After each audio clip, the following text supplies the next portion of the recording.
BPO before, then I resigned and decided to do freelancing. Kaso di ko pa na-update yung status ko sa BIR. May babayaran po ba?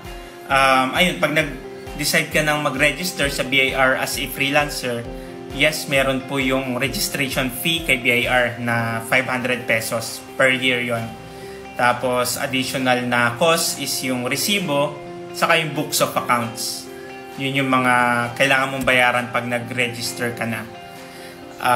Ayun, since before sa BPO, mayroon kang ITR, di ba? Si BPO, si employer ang bahala sa pag-file ng taxes mo, pagre-remit ng taxes mo, at yung ITR mo, yung BIR Form 2316 galing kay employer.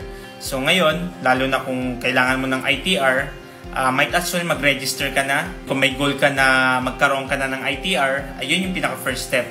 BIR registration muna, and then pwede ka na mag-file ng income tax return mo.